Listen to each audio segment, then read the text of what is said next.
They built the gallows like they meant it, rough pine, hammered by hand, each nail echoing through the square like a promise. Dawn was still hours off, but the air already smelled of judgment, creosote, sweat, and sawdust. Delia Marsh sat behind, the iron bars of her cell, hands folded in her lap, eyes steady on the noose swaying outside. She didn't cry, didn't beg. The town had called her a murderer, a whore, a liar. She'd been all three, in pieces and in times, but not for this. Marshal lit his pipe with shaking hands. Even he couldn't meet her gaze, and as the preacher rehearsed a sermon no one wanted to hear, a single rider crested the rise west of town. His coat was black, like the clouds that followed him, his hat low, his horse lean. He didn't slow. As he passed the church or the saloon or the butcher who'd once offered Delia $50 for something she wouldn't give. He didn't speak as he dismounted outside the jail, boots hitting dust like thunder. He handed the marshal a folded paper, one line in a quiet voice. "She's my wife." Then he looked toward the cell and her. And, for the first time in weeks, Delia's fingers trembled, because the man who'd come to claim her wasn't just anyone.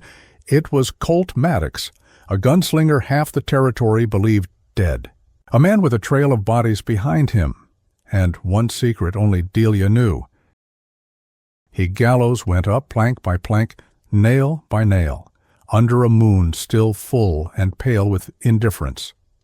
Men worked by lamplight, some with grim resolve, others with the nervous energy of townsfolk pretending justice was something simple and clean. The scaffold rose crooked on the west end of town, just past the church and across from the saloon, where half the jury had once paid Delia Marsh to smile. Inside the jailhouse, Delia watched shadows stretch across the walls like old sins returning. She hadn't spoken since the sentence came down. 3 days ago, the judge didn't even bother looking at her when he passed the verdict. The marshal said she'd been tried fair, but no trial with a gagged woman chained to a chair could be called fair. Not by God, not by any man with a soul. She'd seen their eyes, the fear, the thrill. They weren't hanging her because they thought she'd killed Joe Tilley. They were hanging her because it made them feel bigger than they were. Because a saloon girl who didn't cower when called a whore made their skin itch. Her cell was bare, except for the cot and the bucket. Cold seeped in through the stone walls, wrapping around her ankles like damp rope. Her wrists were raw from the shackles, her dress torn at the hem. Still, she sat straight, proud. That was the part that galled the most. She hadn't done it, but she knew who had, and if she were honest, part of her was glad Joe Tilley was dead. The marshal shuffled past her cell door just before dawn, his boots dragging. Tom Beckett wasn't cruel, just tired enough to be complicit. He paused with the keys in his hand, glancing at her as if hoping to find a trace of weakness. A plea, maybe. Something human to ease his conscience. Delia met his eyes and said nothing. He looked away first. "Preacher'll be here soon," he muttered, unlocking the cell. "You got a request for last words or prayer? Now's the time." She stood without, needing his hand, brushed off her skirt with fingers still bruised. "I've had my talk with God," she said. Didn't much like what he had to say. The marshal's mouth tightened. "Suit yourself." Outside, the scaffold was complete. A rope hung still as a judge's gaze. Townspeople gathered early, pretending they'd just happened to be nearby. Children stood barefoot in the dust, mothers holding them close as if death might be contagious. Men whispered behind calloused hands, eyes flicking between the noose and the saloon, wondering how quickly they could get back to their morning whiskey. Delia stepped into the light, flanked by 2 deputies. The world felt quieter than it should have, like the land itself was waiting to see if she'd scream. She didn't. Her boots left neat tracks in the dust. Her eyes didn't blink as they led her through the crowd. She scanned the faces but saw no friends, no kin. Just a town that had decided a woman like her couldn't possibly be innocent. The preacher stood at the base of the scaffold, sweating through his collar despite the chill. He fumbled with his Bible, voice already quivering. Let us pray. A hush rolled through the square like a sudden wind. It wasn't the prayer, it was the rider. From the west end of the road came the sound of hooves, slow, deliberate, heads turned. Mothers pulled children close. Even the deputies paused. The man on the horse rode like someone who hadn't rushed for anything in years. Dust clung to his coat, his wide-brimmed hat casting his face in shadow. The sun behind him painted his outline gold. He didn't look like the law, didn't look like a savior either. He looked like trouble. The horse came to a stop just beyond the crowd. The rider dismounted in silence, boots striking the ground with a thud that echoed. He walked toward the scaffold, parting the crowd without a word. They stepped aside because something in him made them remember things they'd rather forget. Dark nights, drawn pistols, blood in the dirt. He walked up to the marshal and handed him a folded slip of paper. Beckett stared at it, lips moving as he read the words. Then, slowly, he looked up. This here's a marriage license, he said, signed 3 weeks ago. The man's voice was low and even, rough with wind and distance. Filed with the circuit clerk in Elkhorn Ridge. You're saying, she's my wife, the rider said, and I'll speak for her now. Gasps rippled through the crowd like a pebble in water. The preacher dropped his Bible. One of the deputies cursed under his breath. Delia's eyes widened, not in fear, in recognition. The rider turned then, looked straight at her, and the world shifted under her boots. Colt Maddox, last she'd seen. Him, he was bleeding in the mud behind a cantina in Juarez, too proud to die and too angry to beg. He'd been her salvation once, long ago, or maybe she'd been his. They'd never quite figured it out. His face was more lined now. The scar, along his jaw deeper. His eyes, those same eyes that used to study her like a gunslinger reading the wind, were the color of storm clouds, and somehow, even here, even now, they made her feel like she wasn't alone. Marshal Beckett cleared his throat. Mr. Maddox, this don't make sense. The court already ruled. I didn't know she was on trial, Colt said. Didn't hear about any of this till 3 days ago. You had a license. Why didn't you come forward before? Colt shrugged. She didn't ask me to, the marshal blinked. That ain't how the law works. Colt looked around. Ain't how it's supposed to work, but you were going to hang her without a word from her mouth, without a real trial. She had representation. You mean the man too drunk to show up to court? Colt's voice dropped lower. You hang her now. That's murder, not justice. Beckett's jaw clenched. Town's already gathered. Gallows is built. You think a piece of paper changes that? Colt stepped closer. The air shifted. I think the rope breaks, he said, if I cut it first. For a moment, no one breathed. Then Delia did something no one expected. She laughed. It was low, rasped from a dry throat, but it was real. She shook her head slowly, eyes locked on Colt's. Took you long enough, you bastard. Colt's mouth curved slightly. Always did like making an entrance. The preacher found his voice. The girl's under sentence of death. She's under my protection, Colt replied, and the law says a wife can't be tried again once she's spoken for unless new evidence is found. Marshal Beckett looked between them, torn between duty and dread. He'd heard the stories. Everyone had. Colt Maddox was the kind of man whose past walked into rooms before he did. The kind who'd buried more lawmen than he'd obeyed. But this wasn't just fear in his eyes. It was confusion, because Maddox had never married, never settled, never came back for anything. And yet, here he stood, claiming a woman the whole town wanted to forget. What do you want me to do? Beckett asked finally, voice soft. Colt turned toward the crowd. Let her go. Someone laughed bitterly from the crowd. She killed Joe Tilley. She stabbed him in the back like the whore she is. Colt turned toward the voice. Joe Tilley died facing me. You want to ask why? I'll tell you. But you might not like the answer. Silence fell like a hammer. Delia's breath caught. He wasn't just saving her. He was confessing. Beckett stared at him. You killed him? Colt nodded once. He was hurting her. Again, I warned him once in Juarez, warned him again in Bisbee. Third time, I put him in the ground." Beckett looked sick. "Why didn't you just say that before?" Colt's eyes flicked toward Delia. "Because it was her story to tell, not mine." Delia stepped down from the scaffold. No shackles now. The deputies didn't stop her. No one did. She walked until she stood in front of him. "Why now?" she asked. He met her eyes. "Because I owed you." She shook her head. "You didn't owe me anything." He looked at the crowd. "Maybe not.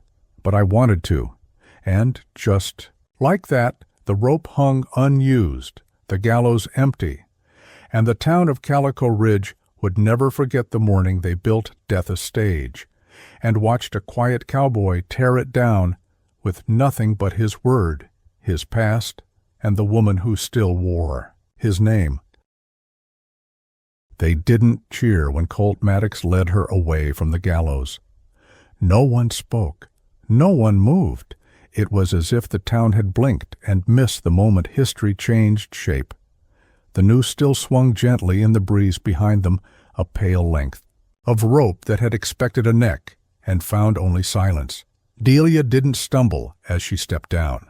Her legs were stiff, her hands still raw, but her spine was straight. She walked like someone who knew the weight of watching eyes and refused to give them the pleasure of seeing her break. Colt didn't touch her. He didn't have to. He simply walked beside her, slow and steady, as if daring the town to try again. They crossed the street in silence, boots scuffing over dust. The same men who'd voted guilty were now pretending they hadn't. One woman made the sign of the cross as they passed. Another pulled her child behind her skirt. By the time they reached the edge of town, the sound of the wind had swallowed every voice. Colt stopped beside a battered mare hitched outside the livery. A second horse stood tethered beside it, Delia's. Someone had brought it from the saloon stables that morning, thinking it would be needed for her last ride. The irony hung in the air like gunpowder. He reached into his saddlebag and pulled out a folded coat. "Put this on," he said, holding it out. Delia stared at it for a long beat before taking it. It was heavy, worn, and smelled like dust and saddle oil. She slipped her arms through the sleeves, the weight oddly comforting.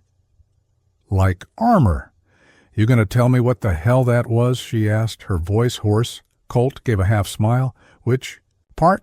"The part where you show up with a fake marriage license, or the part where you confess to killing Joe Tilley in front of half the town?" His smile didn't reach his eyes.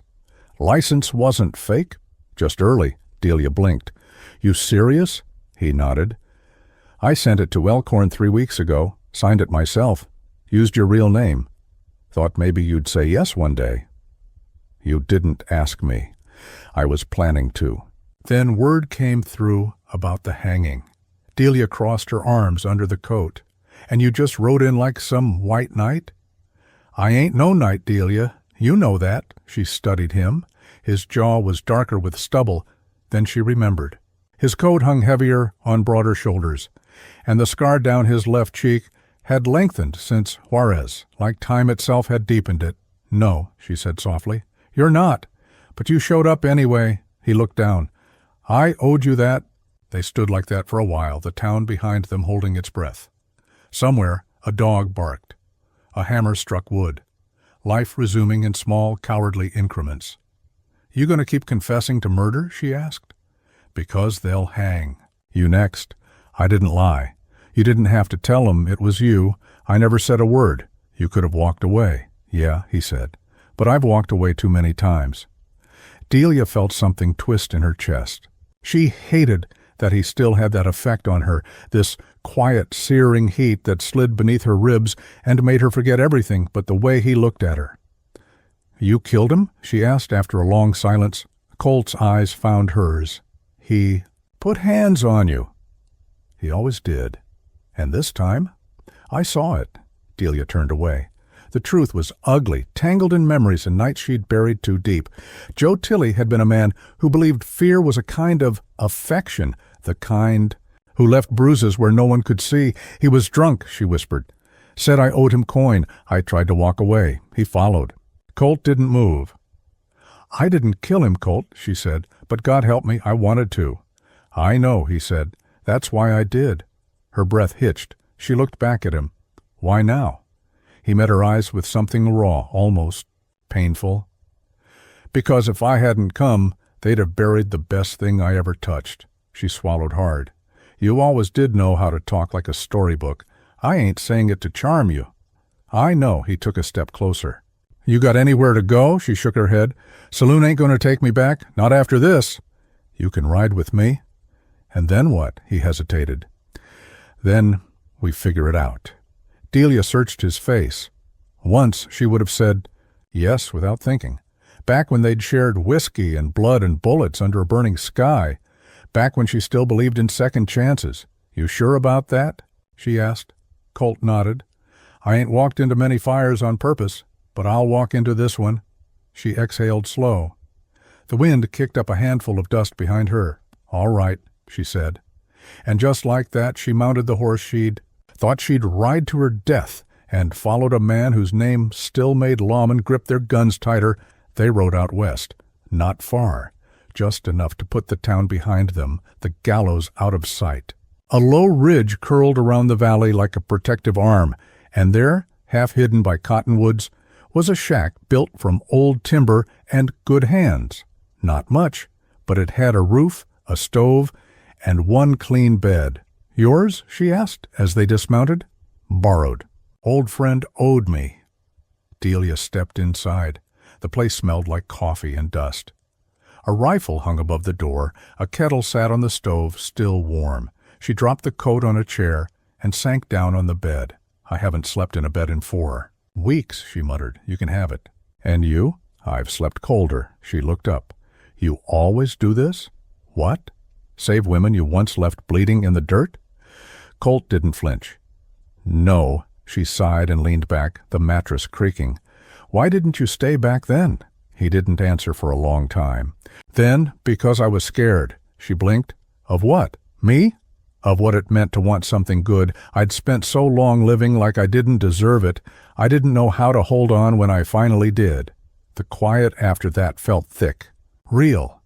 I didn't need a savior, Colt, she said finally. I needed someone to stay. I know. And now? He stepped closer. Now I'm here. She studied his face, every scar, every line etched by wind and time. She didn't know if she believed in forever, but for the first time in years, she believed she wasn't alone. You gonna kiss me, or just keep making speeches? Colt smiled. I'm not much of a talker, remember? He leaned in, slow as dusk, and when their lips met, it wasn't like a saloon fling or a stolen moment behind swinging doors. It was quiet, earnest, something buried being pulled back into the light. When they pulled apart, her forehead rested. Against his. You still snore? She asked. Like a freight train? She smiled. Then I'll take the floor. The town may have let Delia ride out without a fight, but towns don't forget as easily as they pretend. That night, as darkness pressed down over Calico Ridge like a lid on a boiling pot, 3 men met behind the livery. One was the deputy whose hand had hovered too long on Delia's shoulder the day she was arrested. Another was the banker's son, bitter and bored, who'd once offered to buy her a ring she wouldn't take. The third was a drifter named Emmett Rule, new to town, eyes like a weasel, and the kind of man who listened more than he spoke. She walked, the deputy spat, lighting a cigarette with shaking hands, like none of it happened, like she didn't kill nobody. She didn't, Emmett muttered. The deputy glared at him. That don't matter. The town made its call. Emmett blew out a stream of smoke. Funny how the law forgets its own rules when a man like Maddox shows up. The banker's son kicked a loose board. We gonna let her just disappear? He gets to ride off like some damn hero, and we act like she didn't stab Joe in the spine? Emmett's whim, eyes flicked toward the horizon. You boys want justice. I want something else. What's that? Answers. He ground the cigarette out under his heel. You ever heard of a man trailing trouble his whole life until trouble starts? To feel like a friend? That's Maddox. The deputy frowned. You know him? I knew the man who made him. And with that, Emmett Rule saddled his horse and rode out into the dark. He didn't rush. He followed the trail slow, smart, kept to the ridges, watched the dust patterns, found the hoof prints where Delia's horse had stumbled, where Maddox had dismounted to fix a loosened cinch. He read the trail like a page of scripture, each mark a testament, each turn a promise. By dawn he found the shack. It squatted against the trees like an old dog too tired to bark. Smoke rose from the chimney. A lantern glowed faintly in the window. No guards, no traps, just peace. And that, Emmett thought, was the most suspicious thing of all. He tied off his horse and approached on foot, quiet as fog. He kept low, circled, around the back. Through a crack in the shutters, he could see her, Delia, hair loose around her shoulders, sitting at a small wooden table. She sipped from a tin mug and stared at nothing, like someone still waiting for the ground to stop moving. Emmett's eyes narrowed. She didn't look like a killer, but then again, the good ones never did. Inside, Delia didn't know she was being watched. She barely noticed the steam rising from the mug. Her thoughts were slow, muddy. Sleep had come in strange fits, half dreams, full of nooses and rain. Colt had taken the floor, true to his word. When she woke to find him already outside, splitting, kindling, she felt something like guilt stir in her chest. She wasn't used to men who kept promises. Now she sat trying to make sense of peace. It didn't fit her. Not yet. The door creaked. She looked up. Colt entered with an armful of logs, his shirt clinging damp to his shoulders, eyes alert despite the early hour. Fire's low, he said. I noticed. He stacked the logs near the stove. You sleep? Little. He nodded. She studied him. You ever stop moving? Only when it's safe. And is it? He met her gaze. Not yet. Something in his tone made her set down the mug. You see something? Colt crossed to the window, pulled the curtain back just a sliver. We're being followed, she stood. How close? Close enough to want us to know he's here? Lawman? No, too smart. Moves like someone who's done his share. Of hunting. Her stomach tightened. Could be Joe's people. Joe didn't have people. He had debts. Enemies. She folded her arms. Then who? Colt turned toward her. That's what worries me. Just then the faintest creak came from the porch. Both froze. Colt moved first, silent, swift. He grabbed the rifle from above the door and stepped to the side, out of view. Delia reached under the cot for the pistol she'd spotted the night before. She checked the chamber. Loaded. A knock. Not loud. Just a single tap. Then a voice. Morning to the both of you, came a drawl, casual as whiskey on a Sunday. Didn't mean to startle. I'd just like a word. Colt's finger hovered near the trigger. He motioned to Delia. She nodded, stepped beside the stove, gun low at her side. Colt spoke loud enough to be heard. Say your piece. Name's Emmett Rule, the man said. I'm not the law, not a bounty man, just a fella interested in stories. We don't have any for sale. No? Shame. Word around Calico Ridge says otherwise. Delia moved to the far window, peeked out. He stood alone, mid-30s, maybe 40. Slim, not tall. Wore a long duster and a hat pulled low. No badge, no companions, but the kind of smile that said he didn't need any. Colt opened the door slowly. Emmett raised his hands. Easy now, just talking. What do you want? Colt asked. To understand why. The fastest draw in the West just claimed a saloon girl as his bride. Colt's eyes didn't blink. You come all this way to gossip? I came because stories like yours don't end quiet. Delia stepped into view.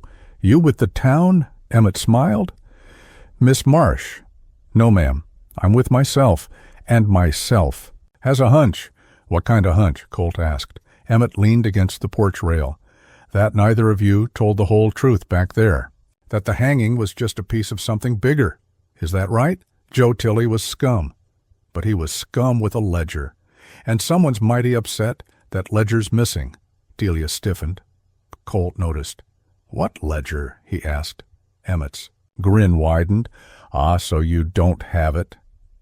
We don't know what you're talking about. No matter. Someone thinks you do, and they're going to come knocking soon. Who? Emmett shrugged. Could be the men Tilly swindled. Could be the ones he sold secrets to. Maybe even the ones who owned him. Whatever the case, they think Delia took it. Delia stepped forward. And what do you think? Emmett looked at her for a long moment. I think you've got the fire to survive a hanging, and the brains to steal something worth dying for. She stared back. You going to try and take me in? He shook his head. No, ma'am. I'd rather see what you two do next. Colt didn't lower the rifle. You done? For now? But I'll be nearby. Don't be. Emmett tipped his hat. Advice? Don't stay long. This place is about to get noisy. And with that, he walked off. Didn't look back. Didn't hurry. Just whistled low as he disappeared into the trees. Colt shut the door. Locked it. Delia stood. Still, he's right, isn't he? Probably. She crossed her arms. Joe had a ledger. He made notes. Blackmail, deals, debts. I didn't take it, but I saw him hide it once, behind the mirror in his saloon room. Colt exhaled slowly. Then, whoever's looking is going to rip Calico Ridge apart to find it. She looked up. What do? We ride. Tonight, fast. To where? He met her eyes. Anywhere they won't expect. And for the first time since the gallows, Delia felt it again, the familiar pull of the road, of danger, of men with long memories and longer knives. She holstered her pistol. Then, we ride? The moon was still climbing when Colt and Delia rode out of the valley. No goodbyes, no fire left smoldering, just hoofprints in the soft earth and two shadows stretching long into the dark. Colt led them through a dry creek bed for the first few miles, doubling back twice and keeping to the rocks where possible. He didn't say much, but Delia didn't need the words. She'd ridden with men who ran from the law and others who ran from themselves. Colt Maddox rode like a man who had done both and knew which one was worse. They crossed through a narrow pass before dawn, the stars fading pale against the first hint of light. Delia's thighs ached, her hands blistered from the reins, but she didn't complain. She'd once walked 50 miles on a broken ankle after the man she trusted left her for dead. Saddle sores were a blessing by comparison. By mid-morning, they reached a small canyon. Red stone rose around them like sleeping giants, the air heavy with silence. Colt led them under a rocky overhang where the sun couldn't reach and the horses could rest. Only then did they speak. How far are we going? She asked, sliding off her horse with a groan. Far enough, he said. But we'll need to stop in Briar Fork for supplies. She raised an eyebrow. Briar Fork's 6 hours north. Safer than staying close to the border. Too many folks looking south. And what happens after? We find the ledger, Delia paused. So you believe him? Colt didn't answer right away. He took a long drink from his canteen and passed it to her. I believe you, he said finally. And if you say Joe kept records, someone's going to come for them. Doesn't matter if you have it or not, she wiped her mouth. And Emmett? Colt's jaw flexed. He's a scout. For who, I don't know. But he didn't ride all this way just to pass a warning. Think he's working with the ones. Hunting us? Maybe? Or maybe he's just watching to see if we survive. Delia stared out at the horizon where the sun burned off the last of the shadows. I should have burned that damn room. He hurt you? Worse, he owned pieces of me I didn't even know I'd given away, and when he died it felt empty. She closed her eyes. I hated him. But now I'm the one the world wants to string up. Colt stepped closer. They already tried. And failed, she looked at him. Why'd you really come back, Colt? He hesitated. You remember that night in Juarez? You pulled a knife on the man who slit my side open. I remember. He bled out before I could ask his name. I never thanked you. I never asked. He looked at her a long time. That ledger, if we find it, and it's as bad as I think it is, we'll have 6 men with rifles riding for our heads. I know. Still want to look for it? She nodded once. I'm tired of running, Colt gave a half smile. Then let's stop hiding. They saddled up again by late afternoon, keeping to the brush until they neared the road to Briar Fork. The town lay in a narrow valley surrounded by scrub hills and thorny mesquite. It wasn't much, 2 saloons, 1 church, a blacksmith, and a general store. But it had strong walls, a well, and people who kept their noses down. That was enough. As they entered town, heads turned. Colt's face wasn't familiar to most, but his presence still drew eyes. There was something in his stride, the way his hand never strayed far from his hip, that made people quiet down when he passed. They left the horses at the stable and walked. Toward the general store, Delia stayed close. Inside, the store smelled of cinnamon and tobacco. A balding man behind the counter looked up, narrowed his eyes at Colt, then nodded once. Help you? Need hardtack, salt pork, ammo, and 2 bottles of iodine. The man didn't question it. Riding far? Far enough. Delia wandered toward the corner where a few stray newspapers were stacked on a crate. One caught her eye. Calico Ridge, hanging called off in last-minute twist. She picked it up. Her name was on the second line, so was Colt's. She read, in silence, jaw tightening. Marshal overruled after man appears with marriage license. Gunslinger Colt Maddox confesses to killing Joe Tilley in public statement. Woman believed to be accomplice. Pursuit likely. Warrant delayed pending investigation. She folded the paper. They're coming, she said quietly. Colt paid for the supplies and walked her out. We don't have much time, he said. If Emmett was right, and someone's looking for that ledger, it won't take them long to come sniffing. They returned to the horses and made camp a few miles out in a dry arroyo just before dusk. A lone mesquite tree offered shade. Colt rigged up a tarp for cover, then sat sharpening his knife, his eyes flicking constantly toward the ridge. Delia sat beside the fire, staring into the flames. He kept it in a hollow behind the mirror, she said softly. Colt looked over. In. The saloon, she continued. 2nd floor, room 4. Joe didn't trust banks or people. Said paper was worth more than bullets if you knew what it said. Think it's still there? If it is, it won't be for long. Someone's probably torn the place apart already. Colt leaned forward. What kind of names were in it? Delia took a breath. Politicians, sheriffs, businessmen, men who paid for things they didn't want remembered, and some who paid to forget. Colt exhaled. No wonder someone wants you dead. I used to think it was just a ledger. Now I know it's a noose. He stood. Then, we better get to it first. She looked up. You serious? Go back to Calico Ridge? Not tonight, but soon. We can't outrun this forever. She rose too. What if I told you I already know what's in it? He froze. You read it? Once? Before Joe caught me. He hit me so hard I didn't remember my own name for 2 days. Colt stepped closer. And? There's a judge out of Abilene. Paid Joe to keep quiet about a killing in Kansas. A preacher who bought girls from a man in Prescott. 2 Pinkertons with blood on their hands. Names? Some. Not all. Colt's voice dropped. Then you're more dangerous than the ledger itself, she smiled bitterly. And worth more dead. He looked at her.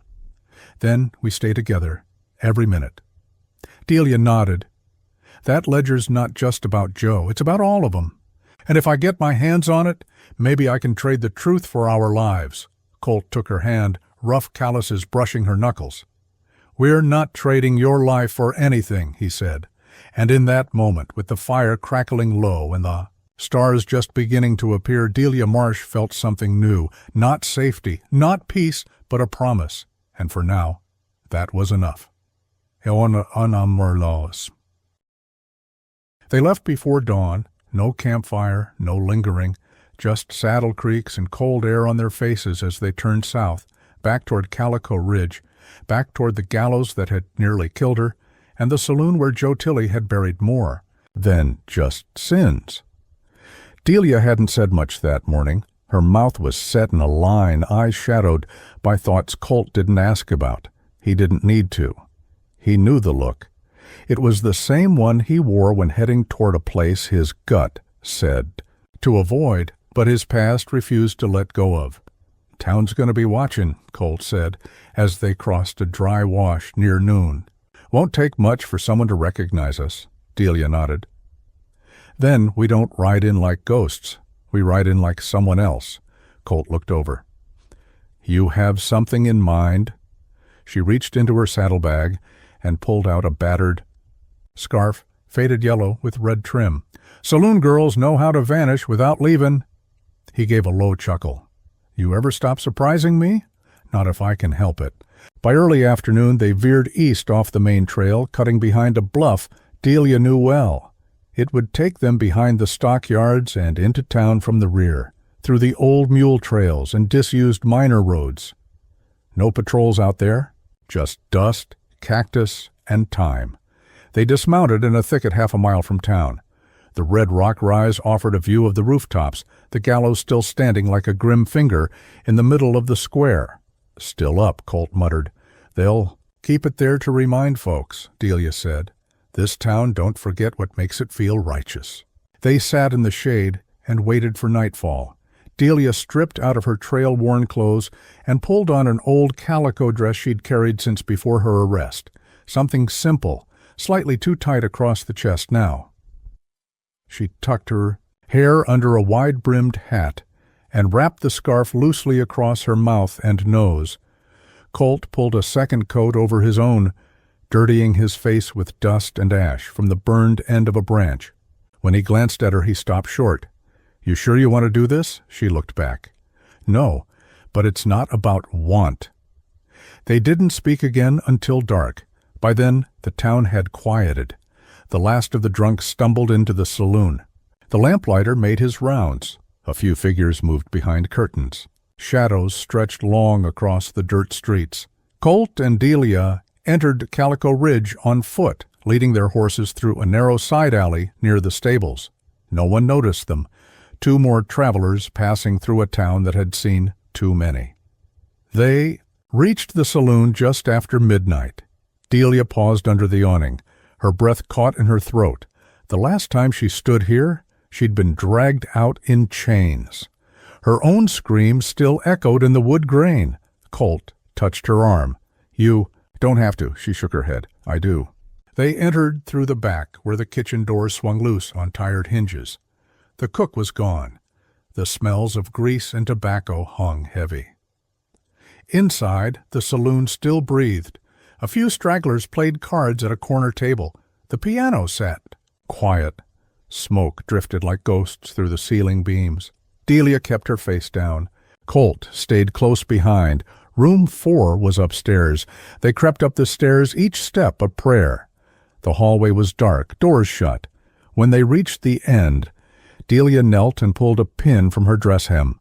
2 twists, a press, and the lock clicked. She stepped in first. The room hadn't changed. The mirror still hung above the cracked wash basin. The bed was stripped bare. A bottle lay on its side near the dresser. Blood, now brown and dry, stained the floorboards near the far wall. Joe's last breath had fallen here. Delia crossed the room, reached behind the mirror. Her fingers found the lip of a loose board. She pulled gently, just enough to slide it. Out, behind it, a leather-bound notebook sealed with a fraying cord. She stared at it, then whispered. He didn't even try to take it with him. Colt stepped closer. That it? She handed it to him. He opened it carefully. Names, dates, transactions. In Joe's thick scrawl, some pages were marked with $signs, others with initials. One page bore a small bloodstain in the corner. Delia leaned against the wall. Every deal he made, every favor, every threat. Colt turned a page. Abilene Judge, March 2nd, 1872. $1,000. Cover-up for miner's death. Sheriff Leeds, $400. Look the other way. Freight wagons. T.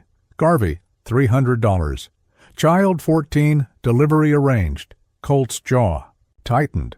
I know that name, he said. Garvey owns half the freighting contracts up north.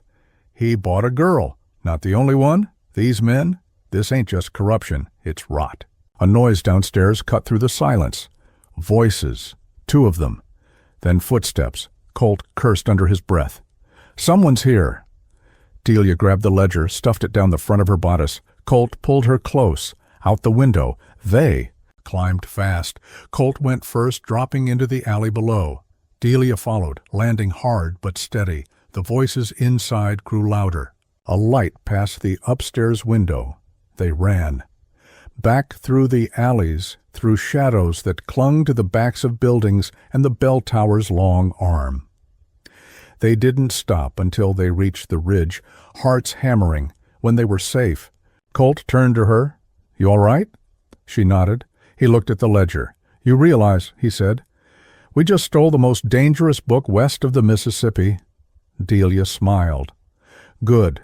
Colt tilted his head. "Good? Because now we get to decide who burns with it." They didn't stop riding until the horses nearly dropped. The stolen ledger burned hot against Delia's ribs as they pushed west into the scrublands. No trails, no markers, just dry wind and open sky. It wasn't just about distance anymore. It was about vanishing. At sundown, they made camp in the hollow of a ravine, shielded on both sides by rock and sage. The horses drank from a shallow puddle left by recent rains. Delia peeled the sweat-stuck dress from her skin and changed into her trail clothes behind a cluster of brush while Colt stood guard. When she emerged, he'd already lit a small fire, low and smokeless, just enough to warm a pot of coffee. He handed her a tin cup. She took it, sipped once, then held it in her lap. "You ever get tired of running?" she asked. Colt didn't answer right away. He sat across from her, hands around his own mug, eyes lost in the flames. "I don't run," he said finally. "I drift," she snorted. "Sounds poetic." He looked at her. "Poetry's just pain with a rhythm." They sat quiet for a while. Then she said, "You never told me where you're from." He shook his head. "Ain't from anywhere. Everybody's from somewhere. Not me." He looked up.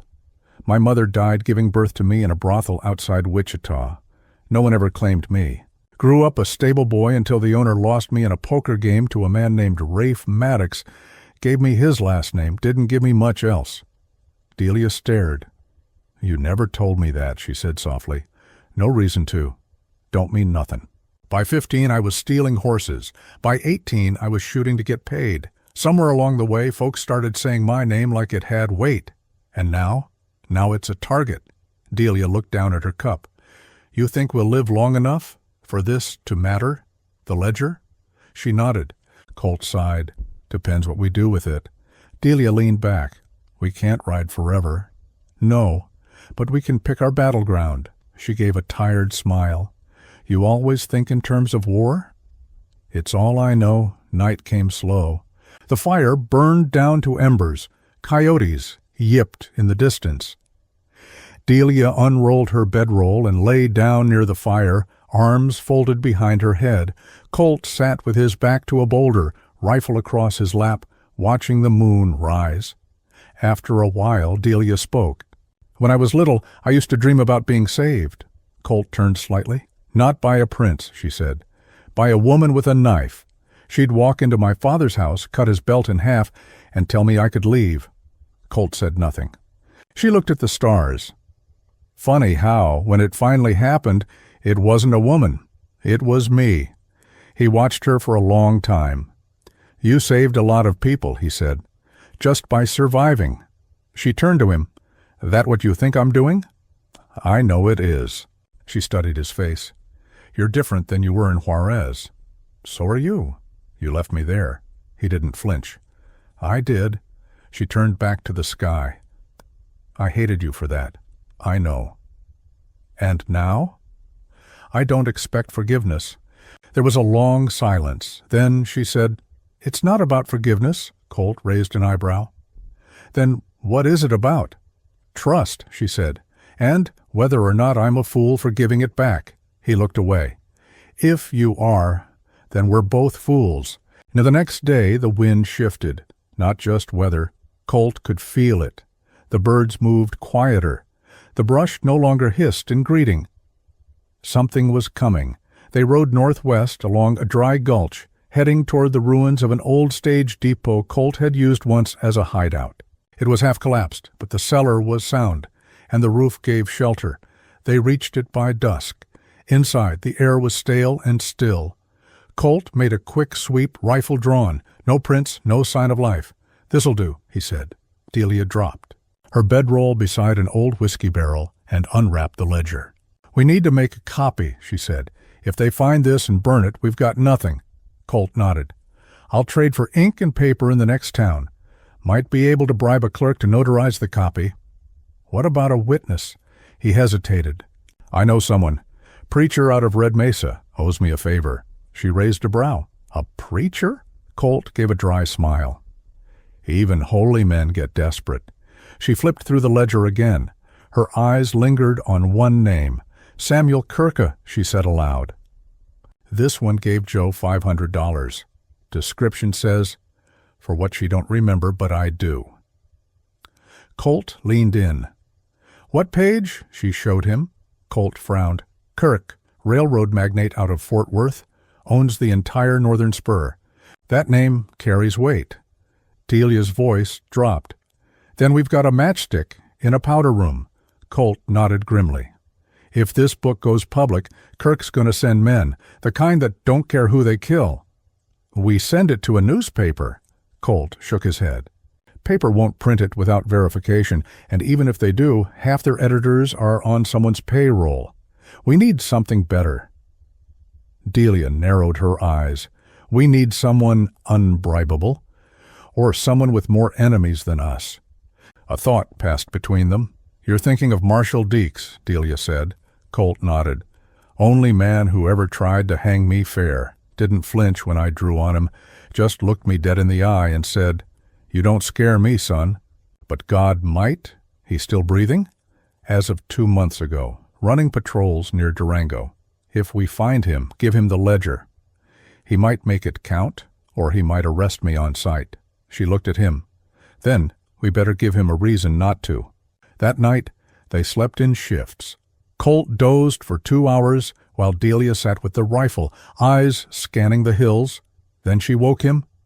"You hear that?" she whispered. Colt sat up, listened. A crack. Soft. A foot on gravel. He motioned to her. "Go silent. Go still." Another step. Colt rolled over, positioned himself behind the wall slit.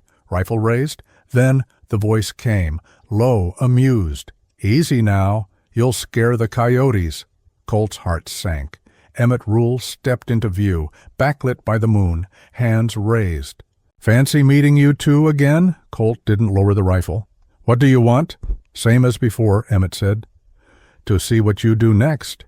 "You been following us?" "I told you I would." Colt's grip tightened. "I should have shot you in Briar Fork." Emmett grinned. "Maybe, but then who would warn you?" Delia stepped beside Colt. "Warn us of what?"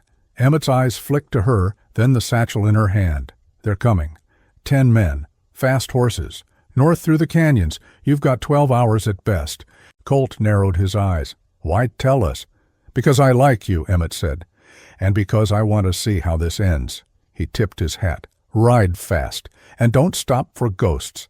Then he vanished into the dark. Delia stared after him. "What's his angle?" she whispered. Colt shook his head. "He's the kind of man who watches wolves fight and roots for the hungriest one." She looked at the sky. Clouds rolled in from the south. "Then let's be hungrier." Colt nodded. "Pack everything. We ride before dawn." The Devil's Trail wasn't marked on any map. It wasn't a road, not really, just a jagged line of switchbacks carved into a cliff face above Whisper Gorge, a place so narrow the echo of hooves could start a rock slide. Local legend said it had killed more horses than Comanche raids and more men than whiskey, which made it perfect for what Colt had in mind. They broke camp an hour before dawn. No fire, no breakfast. The stars were still out when they mounted up, the cold sharp enough to sting Delia's cheeks. "North Fork would be faster," she said, adjusting her stirrup. Colt nodded. "Too fast. They'll expect it. So we take the one that might kill us instead." He offered the faintest smile. "Now you're thinking like me."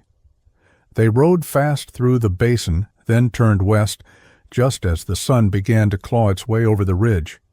The Devil's Trail started as a narrow game path, barely wide enough for a horse's stride.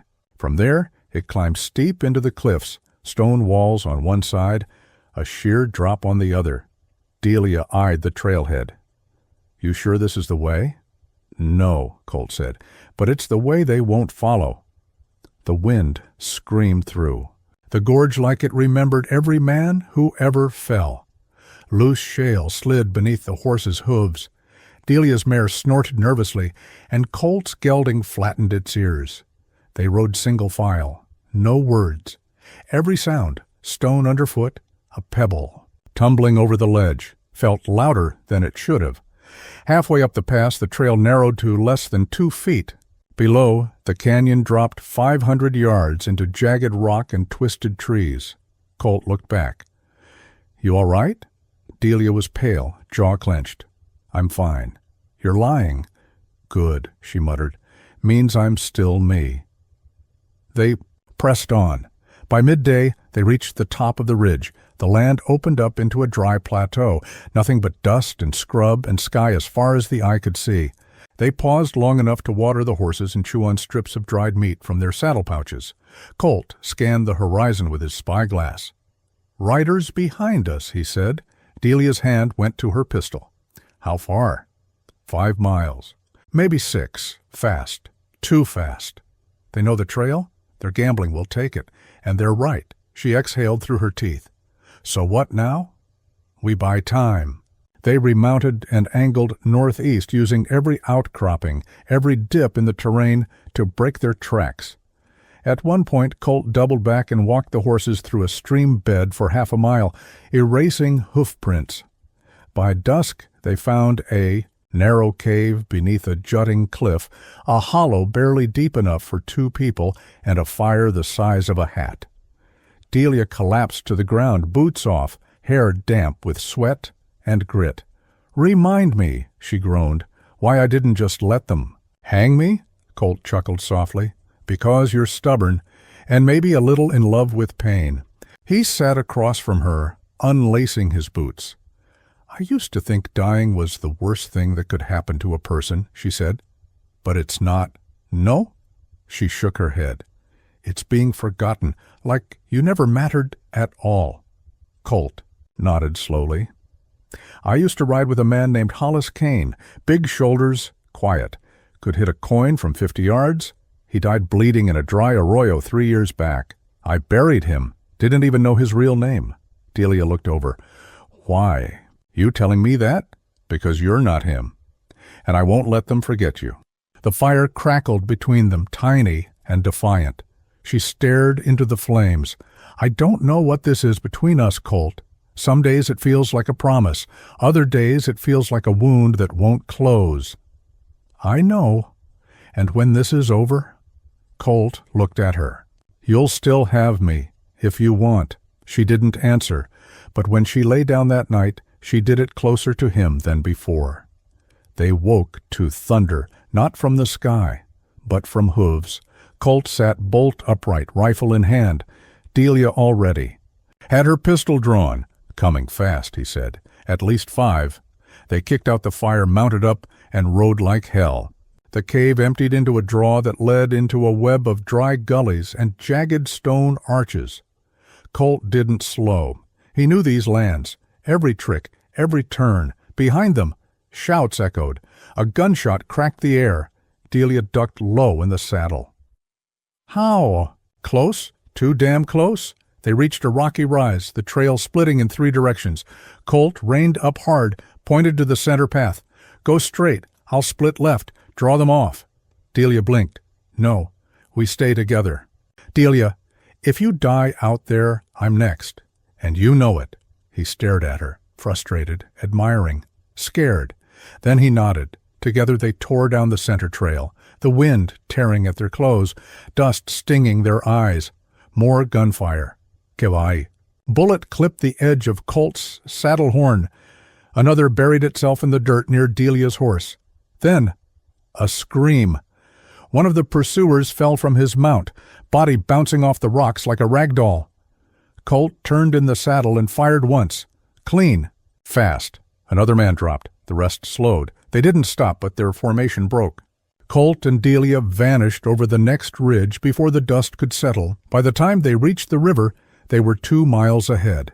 Colt pulled his horse into the current, water slapping at their legs. "Keep them off the trail," he said. "They're up." Rode downstream for a full hour, then climbed out on a gravel bed and made camp under a low canopy of cottonwoods. Delia slid off her mare and sat heavily on a log, trembling. Colt knelt beside her. "You hit?" She shook her head. "No, just tired of being hunted." He gave a grim smile. "Then we keep riding." "To where?" He looked up. "To Deeks." 2 days later, they reached the outskirts of Durango. Colt wore his hat low, dust still caked in the lines of his coat. Delia looked like any other trail-worn traveler, her scarf high, eyes wary. They passed a preacher outside the chapel, feeding birds with broken bits of biscuit. Colt dismounted. "Marshal Deeks?" The preacher looked up, eyes sharp despite the key. "White in his beard? You Maddox?" "I am." "You got some damn nerve, son." Colt smiled. "I always did." Deeks looked at Delia. "Who's the lady?" "The reason I'm still breathing," Colt said. Deeks considered that. "Then I reckon she's earned a word." Delia stepped forward. "We have something," she said. "Something a lot of men would kill for." "And what do you want me to do with it?" Deeks asked. She handed him the ledger. "Burn the rot out." Deeks opened it. His eyes didn't widen. He didn't curse. He just said, "Well, hell." Colt looked at him. "You in?" Deeks looked up. "Oh, I'm in. But understand this. Once we start, there ain't no going back." Delia took Colt's hand. "We're already past the point of return. Tirandra lifti." Ashford wasn't much to look at. One crooked main street, a leaning church steeple, 2 saloons, 3 empty storefronts, and a jail with bars that hadn't seen oil in years. Dust drifted across the boardwalks like old regrets, and the townsfolk eyed strangers like ghosts come to collect. Colt reined in beside a water trough near the telegraph office. Delia sat stiff in the saddle beside him, fingers tight on the reins, eyes locked on the sheriff's station at the far end of the street, Marshal. Deeks rode up on her other side. He hadn't said much since they left Durango 2 nights before, but the lines on his face seemed deeper, carved by memory and weight. "This is his town?" Delia asked. Deeks nodded. "Sheriff Luther Griggs, been ruling Ashford like a tin pot, emperor for 15 years. And he's in the ledger? Clear as day. Took bribes from freight runners, covered up 2 disappearances, and—" He paused, lowering his voice. "Sold off a claim belonging to a widowed rancher and her kid. They vanished the next week." Colt spit into the dust. "And nobody did a damn thing?" "They tried," Deeks said. "Didn't stick.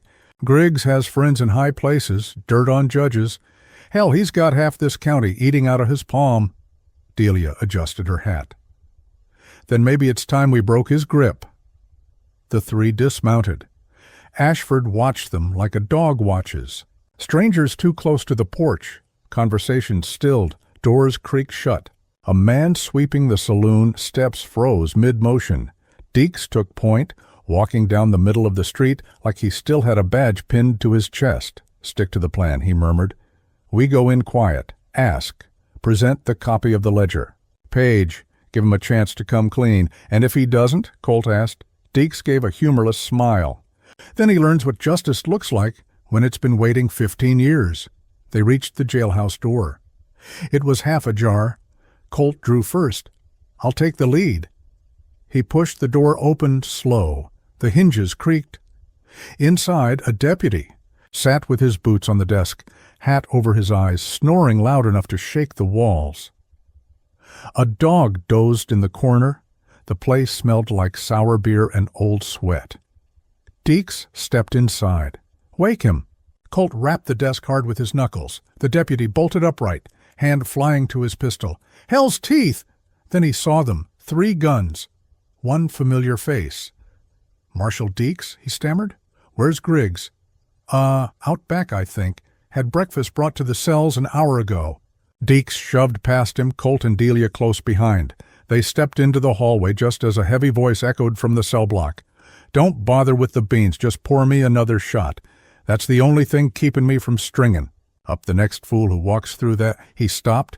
Sheriff Luther Griggs stood at the far end of the hall, a bottle in one hand. A shotgun leaned lazy against the wall beside him. When he saw Deeks, he blinked twice. "Well, I'll be. You're supposed to be dead." "Funny," Deeks said. "I thought the same about you." Griggs gave a slow grin. "You come for a drink or a fight, Marshal?" "I came for an answer." He pulled a folded paper from his coat and tossed it on the table between them. Griggs picked it up, squinted, then scowled. "Ledger? Your name? Your crimes? Your signature, Luther? I got no reason to explain myself to ghosts." Deeks stepped closer. "Explain it to the woman whose land you stole, the boy you disappeared." Griggs glanced at Delia, then at Colt. Something in his face darkened. "You think you can just waltz in here, throw paper at me, and expect I'll beg?" "No," Colt said. "We expect you to sweat." Griggs reached slow for his shotgun. Colt was faster. The barrel of his revolver pressed against Griggs's gut before the old man's fingers closed on the stock. "I'd think real hard," Colt said. Griggs stared at him. "You're Colt Maddox. Guilty. Thought you rode for coin. I ride for justice these days." Griggs spat. "Justice is what you buy, and I bought plenty." Deeks looked at Delia. She stepped forward. "You killed a boy for a plot of land his mother wouldn't sell. You left them in a ravine and called it a relocation." Griggs said nothing. She pulled out the original ledger, showed him the page. His face went pale. "You send that to the right paper," he said. "You'll burn more than me." "That judge in Fort Halleck, the commissioner out of Topeka, they're all in it." "We're counting on that," Delia said. Griggs licked his lips. "You think anyone will let you live once this spreads?" "No," she said, "but they'll know who we were." Griggs's jaw twitched. Then, without warning, he lunged for the shotgun. Colt fired once. The bullet took Griggs in the thigh, dropping him like a sack of corn. He screamed, reaching for the weapon. Deeks kicked it away. "You're under arrest," Deeks said, "for murder, bribery, and theft." Griggs snarled. "You don't wear a badge anymore." Deeks stepped on his wrist. "Funny. I don't need one to speak truth." They left Ashford by dusk. Griggs was tied to the back of a horse, bound and gagged, moaning through the pain. Deeks rode beside him, eyes hard.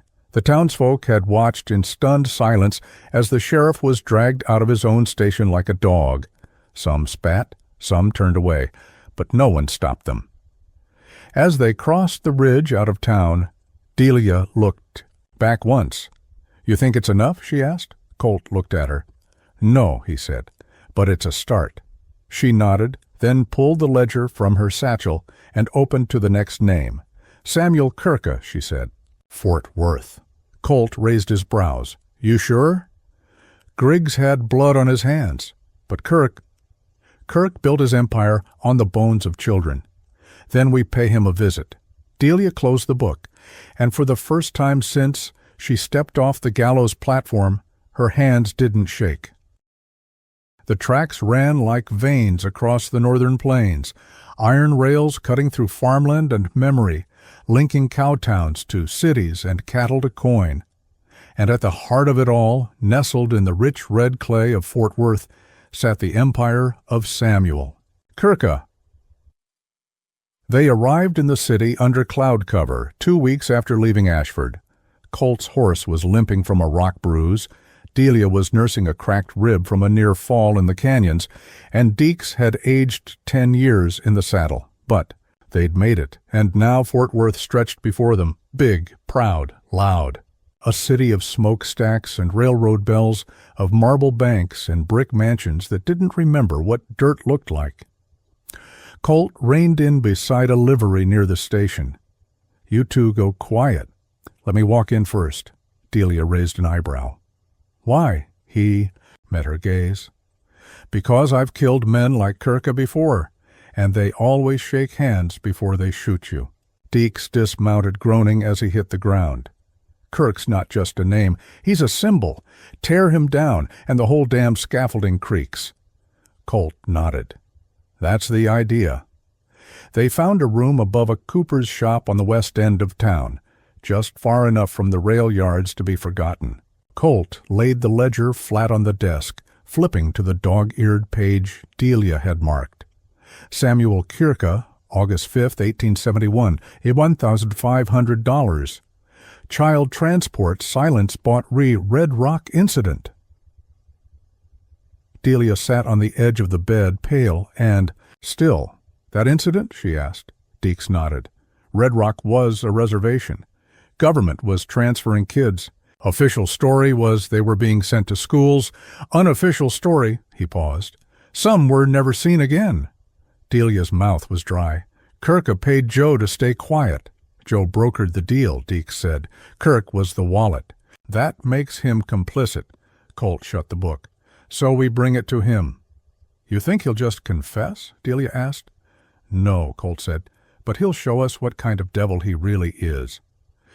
Kirk's offices sat in a stone building that rose like a temple on the north end of the city. Glass windows, carved doors, and a private armed guard at the entrance. Colt wore a clean shirt under his trail coat. He left his revolver in the alley behind the building, slipped a derringer up his sleeve instead. Deeks went with him, his badge, pinned to his coat again for the first time in years. The receptionist looked up as they entered. Can I help you, gentlemen? We're here for Kirka, Colt said. Tell him it's about Red Rock. The woman's expression faltered. She stood slowly and vanished down the hall. 2 minutes later, she returned. Mr. Kirk will see. You now, Colt and Deeks exchanged a glance. They entered a room bigger than some barns, mahogany desk, gold-framed paintings, and a globe that probably never saw dust. Behind the desk sat Samuel Kirk, gray-haired and sharp-eyed with hands that didn't shake and a smile that didn't reach his eyes. Colt Maddox, he said, and Marshal Deeks. My stars. This must be important. Colt sat without being asked. Deeks stayed standing. You know why we're here? Deeks asked. Kirk tapped his fingers on the desk. Red Rock, ledger, Tilly's handiwork. Colt narrowed his eyes. You don't seem surprised? I'm not. I've known about that ledger for years. Just didn't think it still existed. Well, Deeks said, it does, and your name's in it. Kirk nodded. So I've heard. And now you want what? Justice, truth, or money? We want accountability, Deeks said. Then I suggest you start smaller. Kirk stood, walked to the window. This city exists because of me. That rail line you rode in on, my money. The schoolhouse your girl might have learned to read in, my charity. You take me down and the city cracks in half. Colt stood. That's supposed to scare us? It should. Then you don't know us, Colt said. Kirk turned. Let me guess. You plan to take this ledger to the press, to Washington, stir up a righteous mess for the sake of dead children, and a guilty conscience? Yes, Deeks said. Kirk smiled. Then you're already dead. I don't need to stop you. I just need to outlive you. Colt stepped closer. Not this time. Kirk's eyes hardened. You don't understand how power works. I don't need guns. I use ink, law, silence. Colt said nothing. He pulled a sealed envelope from his coat and tossed it on the desk. What's that? Kirk asked. A copy of the ledger page. Already. Notarized. Already sent to 3 newspapers, 1 senator, and the U.S. Marshal's office. Kirk's breath caught. Colt smiled. We're not asking for permission. For the first time, the old man looked shaken. You'll bring fire on yourself, he growled. Colt leaned in. Good. We brought matches. They left the building. Under heavy eyes, 2 guards followed them a block before falling back. Colt felt it like a heartbeat. Something was coming. When they reached the safe house, Delia was waiting, pistol in hand. Well, she asked. Colt nodded. He knows. And he blinked. Deeks sat down hard. But he's not going to fall easy. We don't need him to fall, Delia said. We just need the world to know what he built his throne on. Colt rubbed his jaw. Then we keep moving, one name at a time. But even as he said it, a chill slid through him. Kirk wouldn't forget this, and men like him didn't fight in daylight. That night, the safe house burned. Colt saw the flames first, a flicker in the reflection of his knife. He kicked open Delia's door, yanking her from bed as smoke poured in through the windows. "Go!" Deeks was already grabbing the ledger, shoving it into a saddlebag. They fled through the alley as the building behind them crackled and roared. Flames climbed the sky like a prayer. Delia didn't stop running until they were a full block away. Colt grabbed her shoulders. "You all right?" She coughed, nodded. "You?" Still breathing, Deeks joined them, soot on his face. "Kirk?" Colt stared at the fire. "He's not sending men, he's sending messages." "Then we send one back," Delia said, voice cold. Colt met her gaze. "What are you thinking?" "I'm thinking it's time we stopped hiding," she said. And it's time the world heard my voice." The fire took everything but the truth. Their clothes, their forged papers, even the spare copy of the ledger Delia had hidden in the floorboards. Gone in a rush of smoke and heat. But the original survived. Deeks had strapped it to his chest before the first embers reached the roof. And Delia? She came out of the blaze with soot in her hair, ash in her lungs, and something sharper burning in her eyes. Not fear. Resolve. They holed up in an abandoned telegraph station 5 miles outside the city limits. Wind whistled through the cracked slats, the scent of char and river dust still clinging to their clothes. Colt checked the perimeter every hour. Deeks barely spoke. Delia didn't sleep. Instead, she sat at the splintered desk and wrote. Not a letter. Not a threat. A testimony. A story no one had ever let her finish. When she was done, her hands trembled, not from exhaustion, but from release. She turned to Colt, who stood by the window, rifle in hand. "I'm going to publish this." He looked at her. "Where?" She held up the pages. "Everywhere." Deeks raised a brow. "You'll be hunted." "I already am," she said. "So let them come, but they won't just find a girl with a past. They'll find a woman with a voice." Colt crossed the room slowly. "Let me read it." She handed it over. He sat, read, and when he finished, he looked up and said nothing, because there was nothing left to say. It was all there. Her years in the saloon, Joe Tilley's violence, the crooked judges, the ledger, the gallows, the way Colt had stepped through fire to claim her, not out of mercy, but because the world had forgotten she deserved better, and how she refused to die in silence. They found a reporter by nightfall. His name was Jeb Mullins, half drunk, half fired from the Dallas Courier, and fully angry at the TUI's system that had chewed him up. When Deeks walked into the saloon where Jeb was pouring bourbon into his bones and dropped a copy of the ledger page beside his glass, Jeb sobered fast. "You're either crazy or desperate," he muttered. Deeks pulled out Delia's testimony. "She is neither." Jeb read it, jaw slack. "My God," he whispered, "this'll burn the wires." Colt leaned against the bar. "We need more than scandal. We need fury." "You'll have it," Jeb said. "But I can't guarantee your safety." "They'll come after you." "They already did," Delia said, stepping out of the shadows. "They tried to hang me. Then they tried to silence me. Now I'm going to tell the world exactly what they did." Jeb stared at her. "You're hurt." "I'm the girl they tried to kill. The paper hit stands the next morning. I was left to hang for a crime I didn't commit, the truth they tried to burn." By Delia Marsh it spread like wildfire, first Fort Worth, then Dallas, then up the rail lines to Abilene and St. Louis. Within days, people were repeating her name in saloons, churches, train cars. Some cursed it, some praised it, but they remembered it, and that was enough. Then the letters came, one from a widow in San Antonio, another from a runaway girl in Cheyenne, more from Kansas, from Arizona, from places no one wrote home from, women who'd been beaten, bought, silenced, and now felt seen. Deeks read one aloud by the fire. His voice cracked on the last line.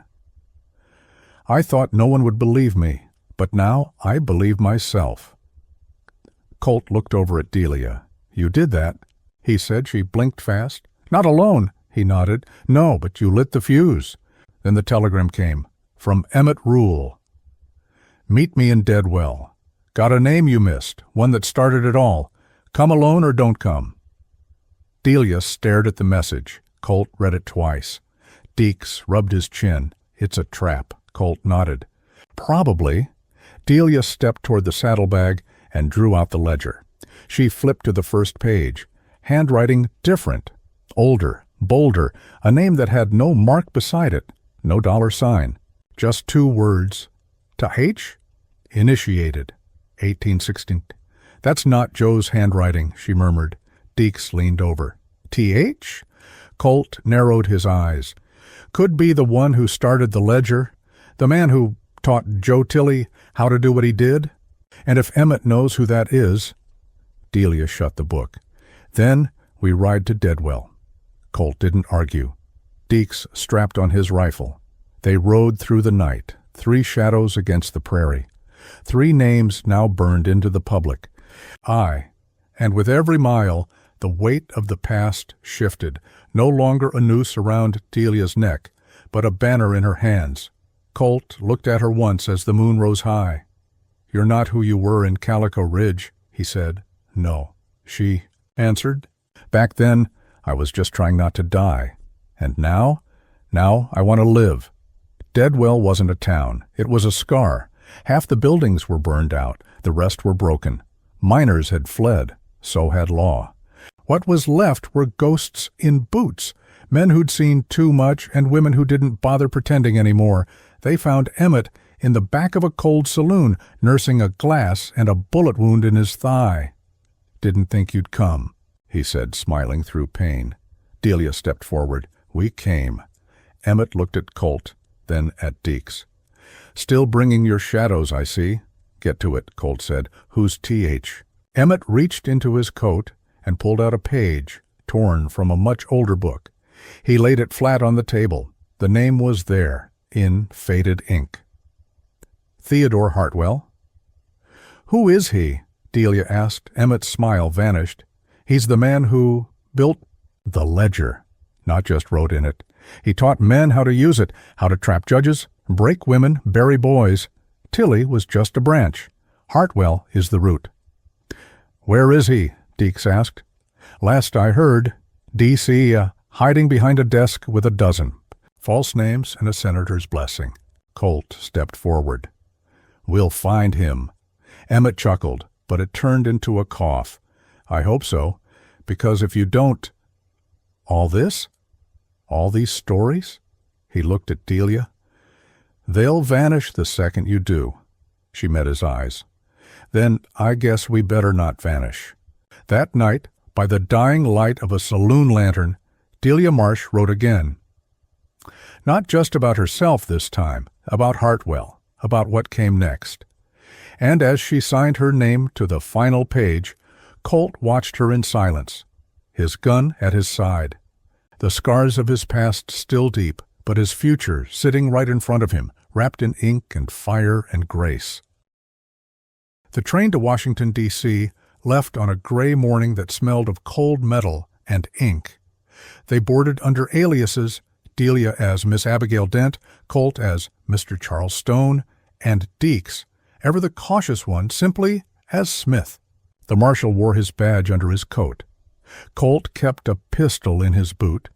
Delia carried nothing but the ledger wrapped in oilcloth, pressed to her chest like it might bleed if dropped. Theodore Hartwell wasn't a gunman. He wasn't a rancher or sheriff or gambler. He was something worse. He was a bureaucrat, the kind of man who never got dirt under his nails, never raised his voice, who signed papers that moved entire families off land, who closed orphanages as Turkey. The name of progress, who knew how to destroy lives and make it look like a census error, and, according to Emmett Rule, he was still alive, working under an assumed name in the Department of Interior, just blocks from Capitol Hill. Colt had faced killers before, but this was new.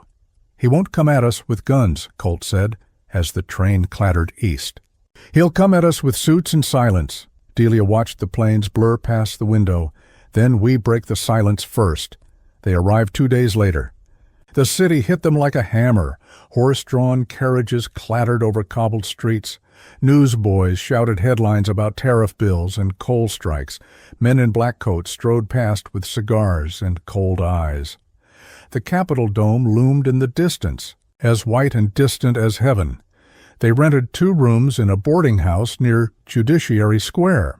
The woman who ran it gave them a skeptical look, but said nothing once she saw Deeks's badge and the coin in Colt's palm. Delia didn't sleep that night. She sat by the window, the city lights like stars on earth. She held the ledger in her lap and reread the first page again. Tia. Initiated. 1869. She whispered the name like a curse. Hartwell. The man who built the ledger, who taught men how to barter in secrets and blood, who'd stayed just far enough behind the curtain to watch everyone else burn. She didn't want revenge. Not anymore. She wanted exposure. The next morning, Deeks returned from the archives with confirmation. "His real name is Theodore Hartwell," he said, "but he's been going by Edward S. Turner for the last 15 years. Works 2 floors below the Secretary of the Interior. Job title's vague. Operations Oversight." "Which means?" Colt asked. "He's in the room when deals are made," Deeks said. "He doesn't sign the papers. He whispers over the shoulders of the men who do." Delia gripped the ledger tighter. "Where do we find him?" Deeks pulled out a folded city map and tapped it. "Offices here. Buildings public, but security's tight." "Too tight for a straight walk-in?" Colt asked. Deeks nodded. "We'll need a distraction. Something to get him out in the open." Delia stood. "Then we make one." The plan was simple. Dangerous, but simple. Delia would go in first, posing as a clerk with an urgent message, one tied to the name Hartwell buried long ago. A name only a guilty man would recognize.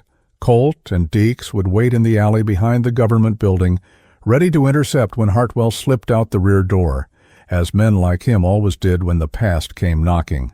They dressed Delia in gray modest clothes. Nothing loud, nothing to catch attention, but her eyes, those couldn't be disguised. Eyes that had seen gallows built and fires lit and men fall for sins they tried to bury. She walked into the marble building like a woman walking into her. Final storm.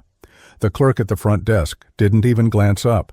Delia moved through the halls with confidence born of desperation, asking once, then twice, then reaching a small office door marked Edward S. Turner, Records Oversight. "She," knocked, a quiet voice answered, "Enter." She stepped in. He was older than she expected, late 60s, trim white beard, hands folded neatly. A man who looked like he might teach Sunday school or sell a country down the river. "Yes?" he asked.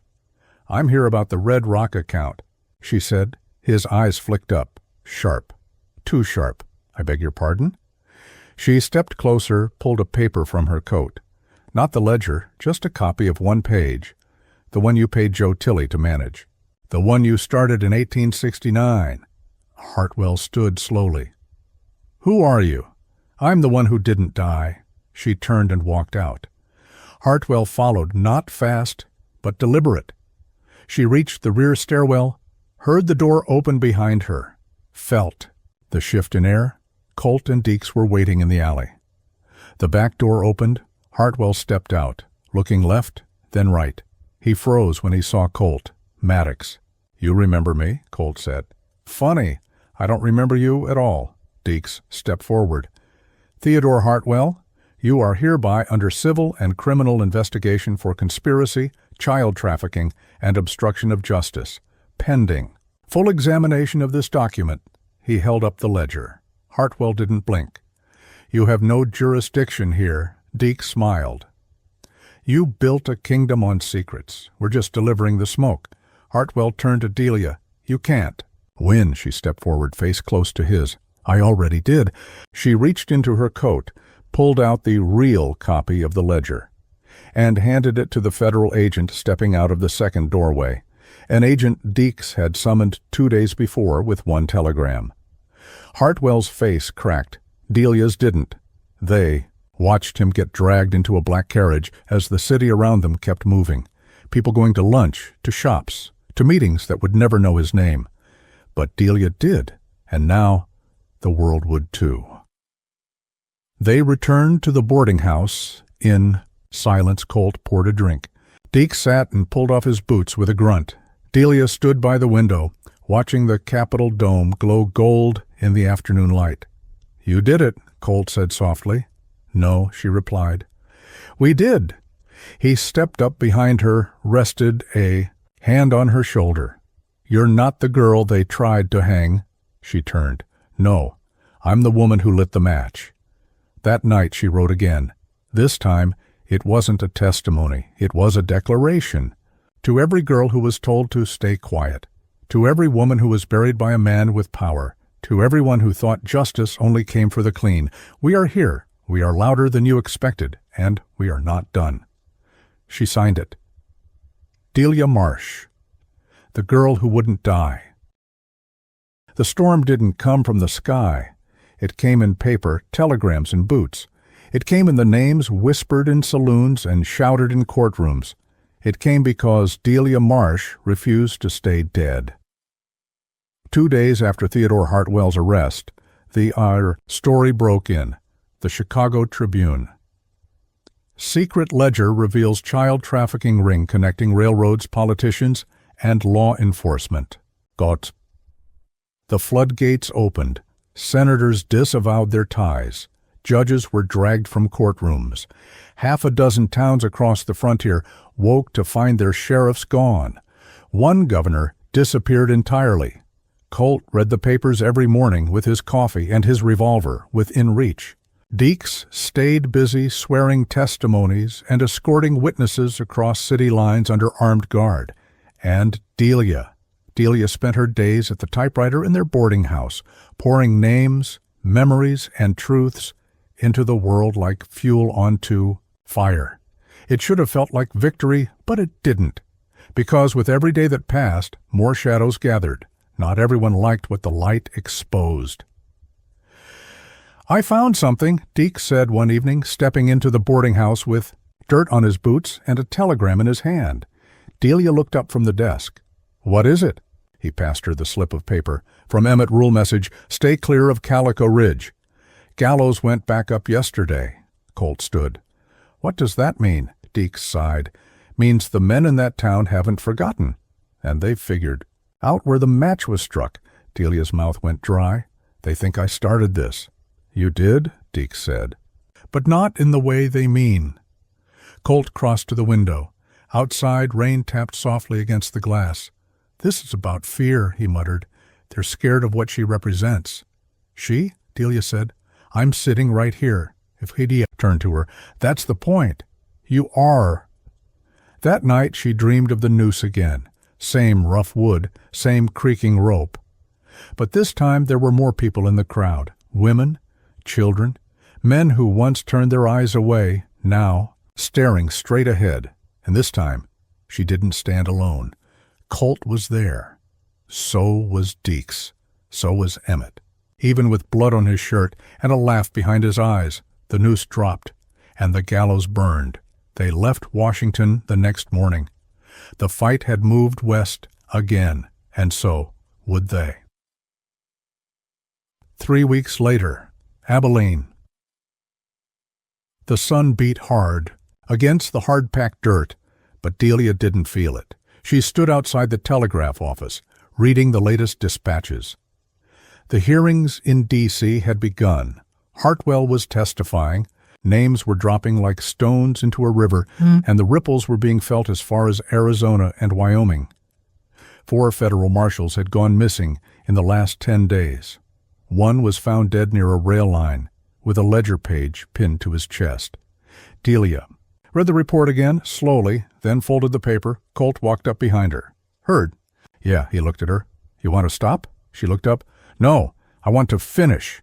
He nodded once. Deeks joined them, adjusting his coat over the pistol at his side. "Calico Ridge sent out warrants," he said. "They want Delia. brought back to stand trial for conspiracy to incite civil unrest. Delia snorted. That's new. Colt gritted his teeth. They want to put her back on the gallows, make an example, show that even if she lived once, they can still bury her again. Then we go, she said. Deeks blinked. To Calico Ridge? She nodded. We take it from them? You want to walk into the place that tried to kill you? I want to walk out again, she said, in front of the whole damn town. Colt smiled. Damn right. 5 days later, outskirts of Calico Ridge. The town hadn't changed. Same crooked steeple, same warped gallows beam, but the people had. Not all, not most, but enough. Word had traveled. Some had read Delia's article. Some had seen the papers. Some just wanted to know if it was true, if a girl who once scrubbed blood off saloon floors really brought half the frontier to its knees.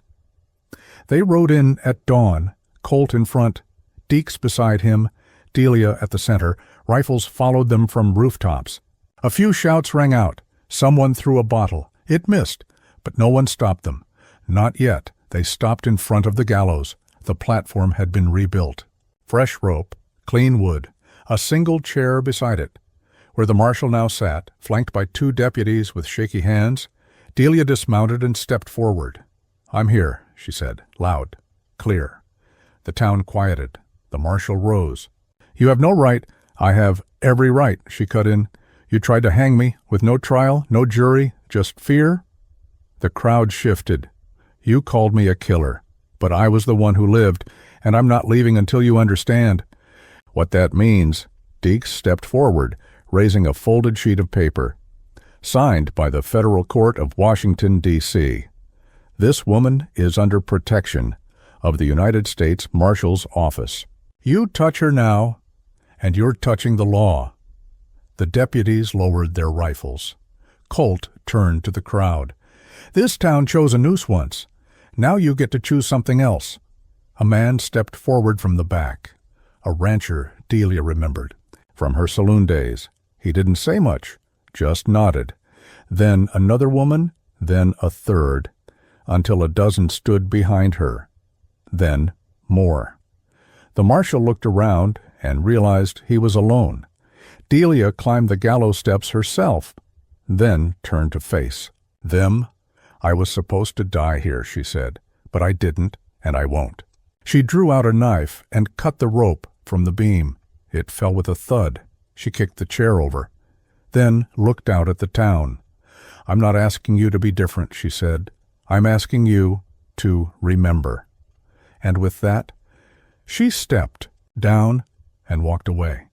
They didn't chase her, they didn't hang her, they just watched and remembered. That night, around a small fire just beyond town, Deeks poured coffee and handed it to Colt. You ever think we'd get this far? Colt stared into the dark. Didn't let myself. Delia sat with her boots off, rubbing the arch of her foot. I thought. The rope would stay wrapped around my throat forever, she said, even if I lived. Colt looked over. And now? She smiled. Now she wasn't running. Now she wasn't hiding. Now the gallows stood empty behind her, and she was still here. The days that followed were quiet, too quiet. Calico Ridge didn't apologize. Towns like that never did.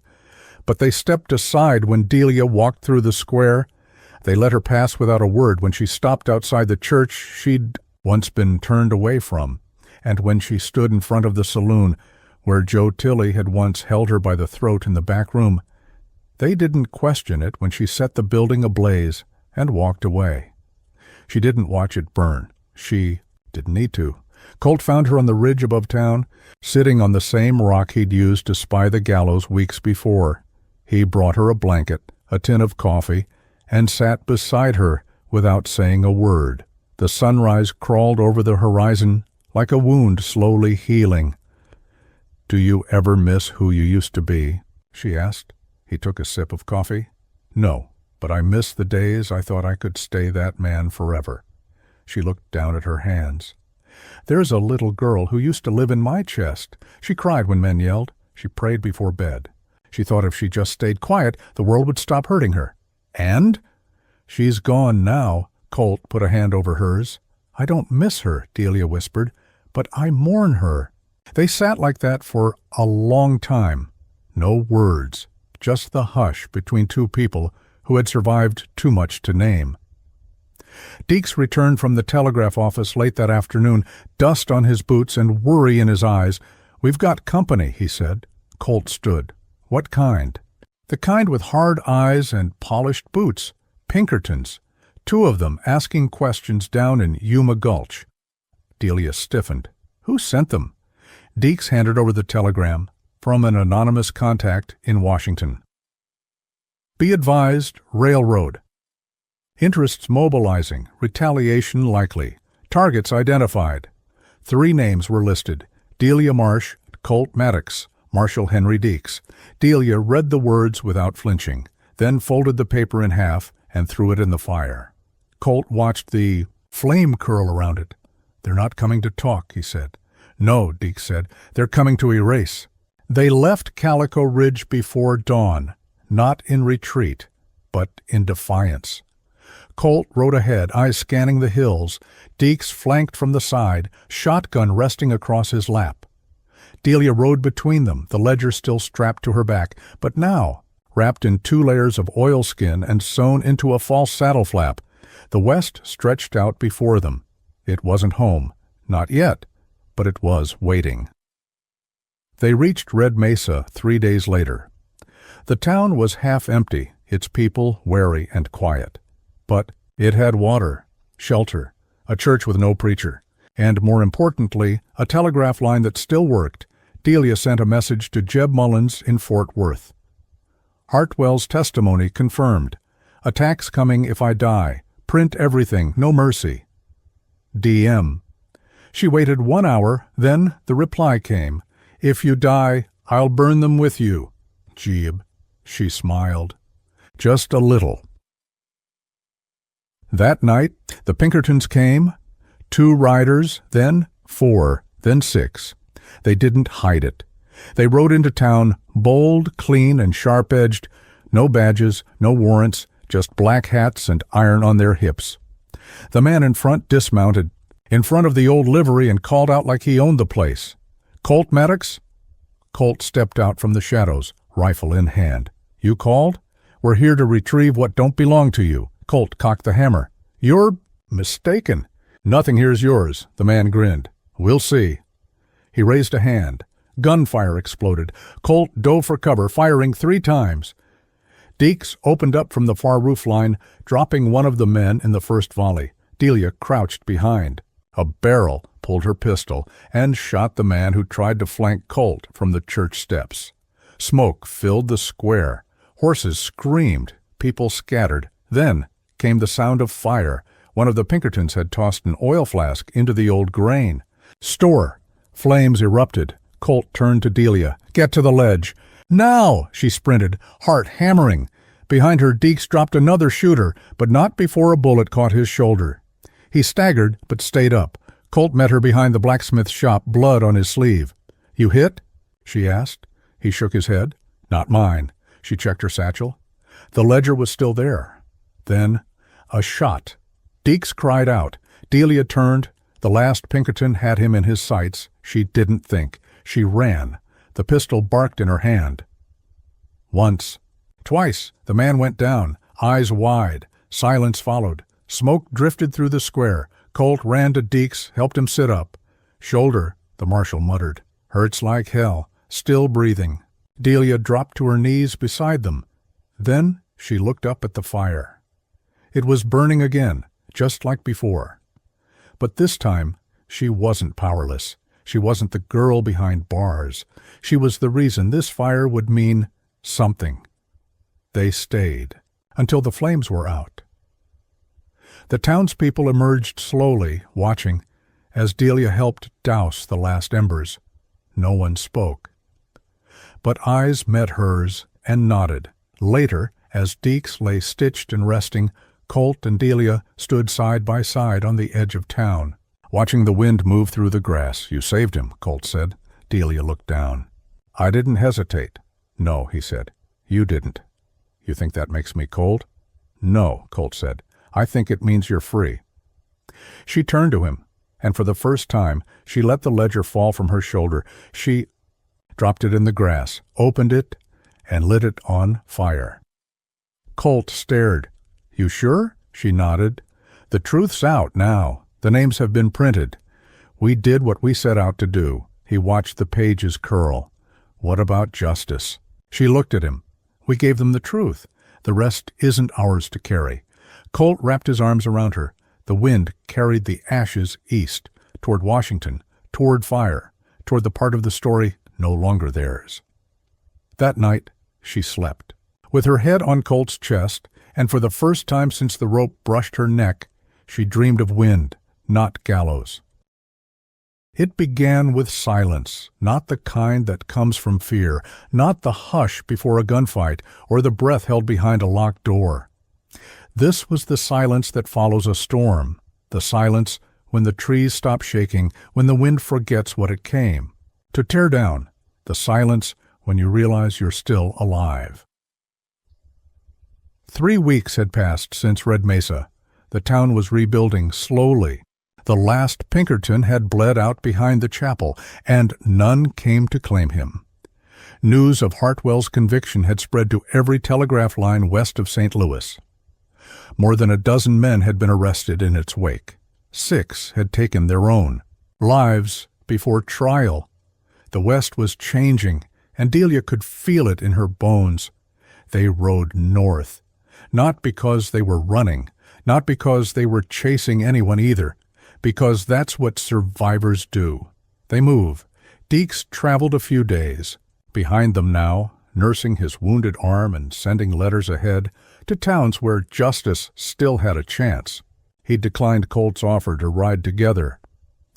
I've walked this far with you, he'd said, but I think it's time you two see what the world looks like without a target on your backs. Delia had kissed his cheek before they parted.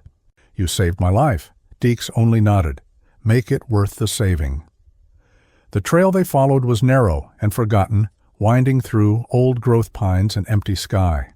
No towns for miles, no fences, no fire except what they built.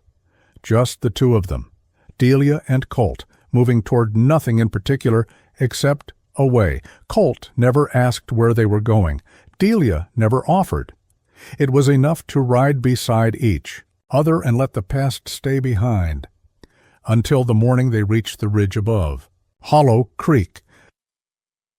The land opened like a wound there, a wide stretch of prairie dotted with cattle and slanted shacks. A single church spire poked the sky.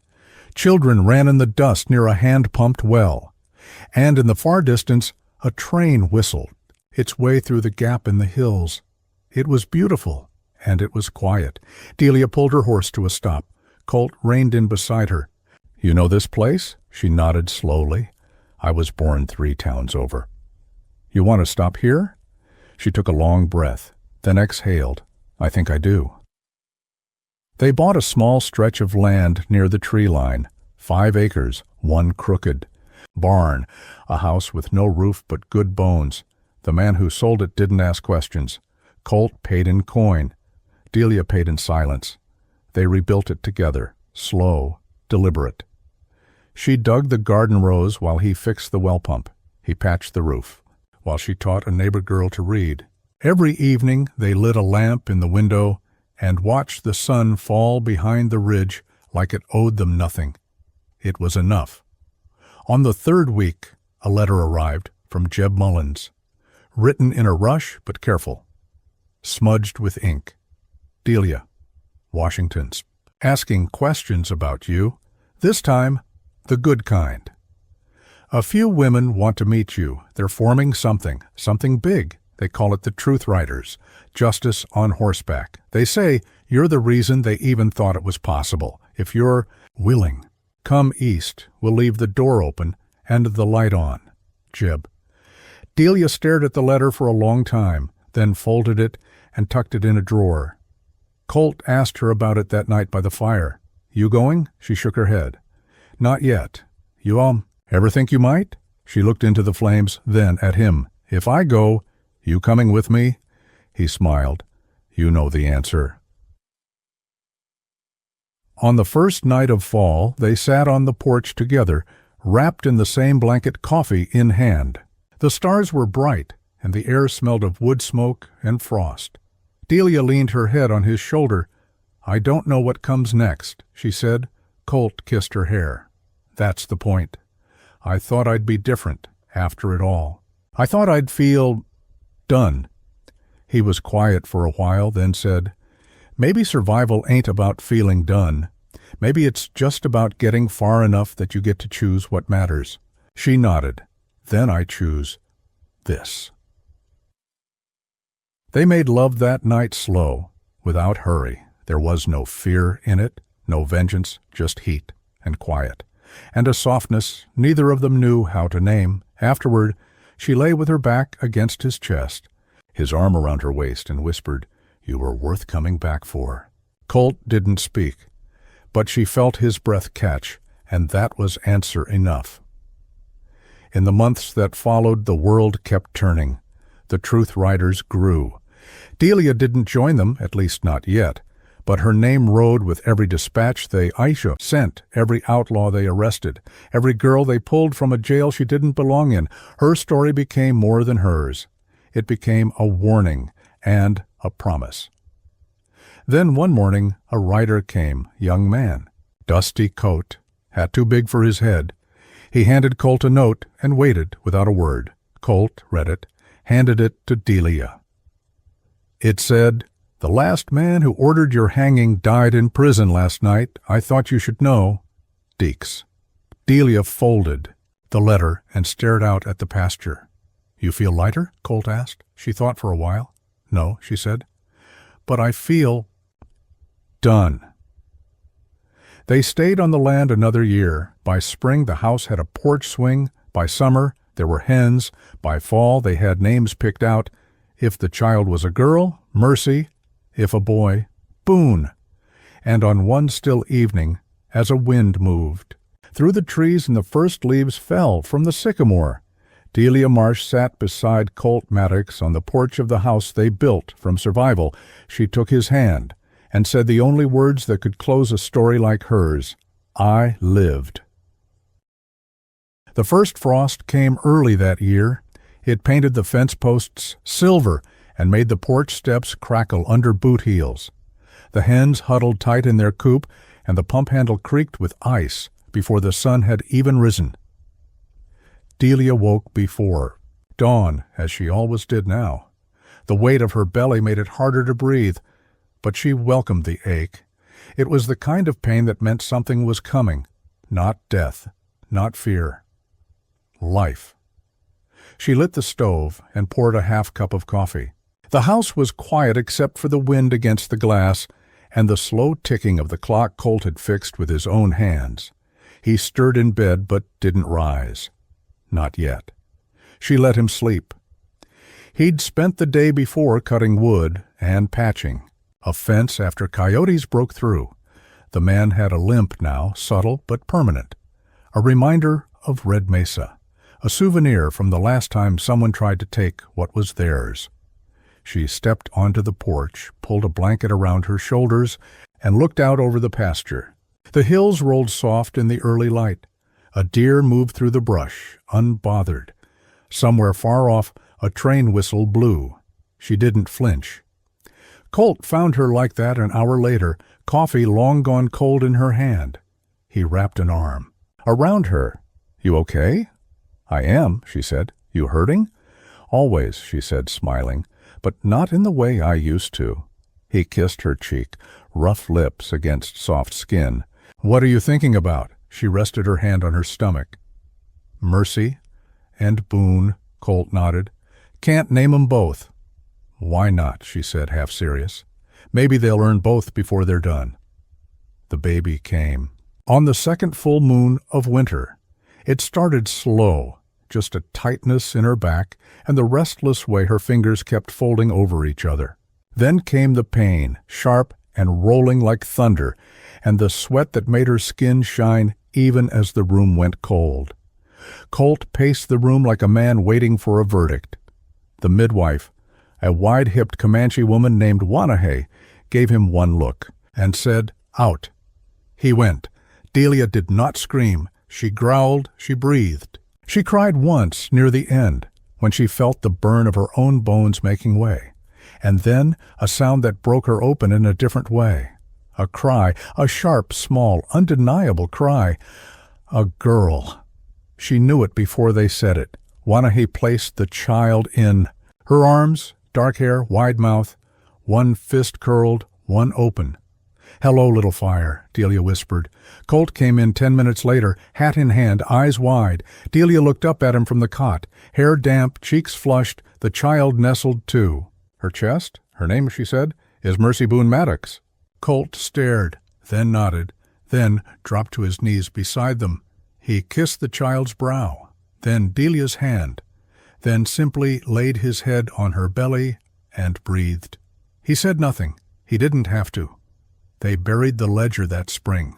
Not because they needed to hide it, because it had done its work. They placed it under the roots of a sycamore, the same one Mercy would later learn to climb. Colt carved a simple mark into the bark. D. Mem.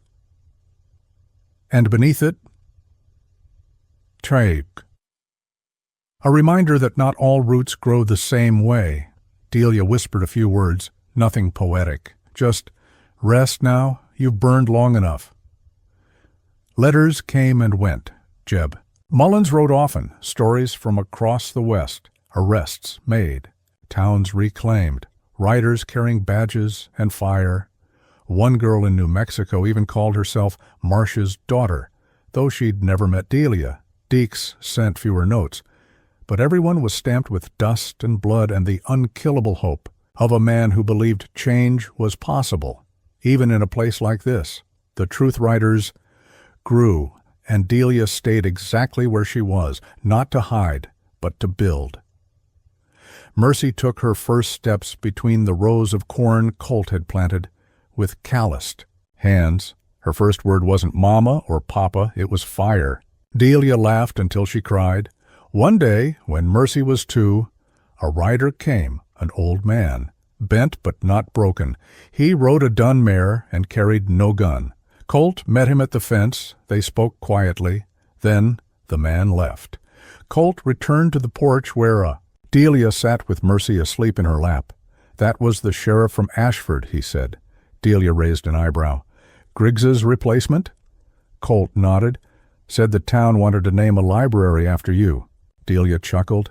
They don't even know I can read. They do now, Colt said. You taught half their kids by letter. She looked down at Mercy's sleeping face. You think she'll have to fight like we did? Colt sat beside her. I hope not. But if she does, he took Delia's hand. Then she'll have the name to carry it. On Mercy's 5th birthday, they lit a fire in the yard and told her a story.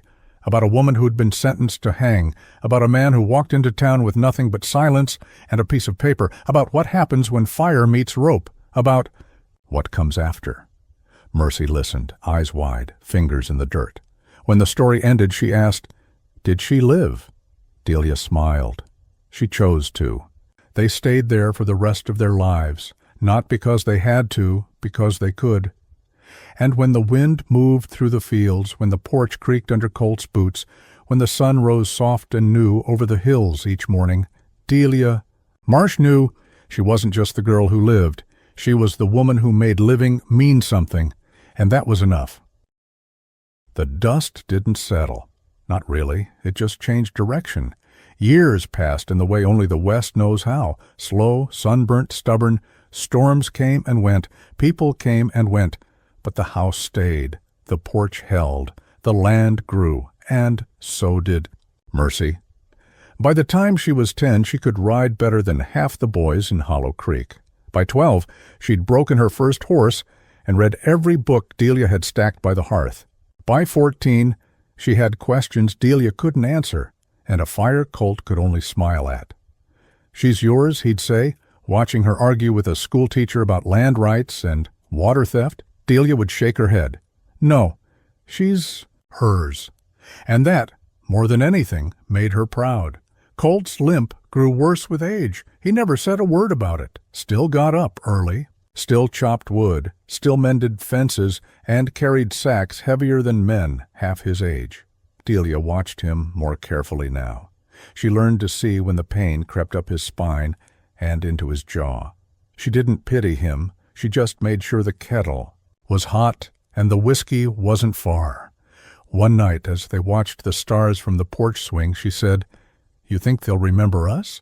Colt lit his pipe and looked out across the dark. "They'll remember you." "What about you?" He smiled. "I rode in quiet. I'll ride out the same." She took his hand. "No," she said, "you stayed." "That's louder than anything." When Mercy turned 16, she left. Not out of rebellion, out of purpose. She joined the Truth Riders, now a network of nearly 50 women riding circuit across 5 states. Teachers, healers, enforcers, women who carried iron and ink, women who bore the scars of their mothers and turned them into badges. Before she left, she kissed Delia's cheek. "I'll come back," she said. "You know that, right?" Delia nodded. "Just don't come back quiet," Mercy grinned. "I'm your daughter. I never was." The winters grew longer after that. The fields didn't yield quite the same. Colt's hands shook more. Delia's joints creaked like tired floorboards, but the house stayed warm, and so did their love. They sat every night by the fire, reading Mercy's letters aloud, stories of outlaws turned over, girls rescued from backwater jails, governors forced to listen. Everyone signed, Mercy Boone Maddox, Truth Rider, daughter of Delia Marsh. Colt died in the spring. Peaceful, on the porch, watching the sky. Delia found him with a smile on his face and his hat in his lap. She didn't cry, not then. She just sat beside him and whispered, "Thank you for choosing me." Then she held his hand until the sun set. The grave was marked with a single word, Colt, and beneath it, carved by Mercy's own hand, he stayed. Delia lived another 10 years. She taught at the small schoolhouse just west of the church. Taught girls how to read, how to write, how to shoot. Taught boys how to listen and how not to mistake kindness for weakness. She never remarried. Didn't need to. Colt's shadow stayed long after his body was gone, on the porch steps, in the low timbre of the wind at dusk, in the steady silence of a man who did not need to explain himself to be understood.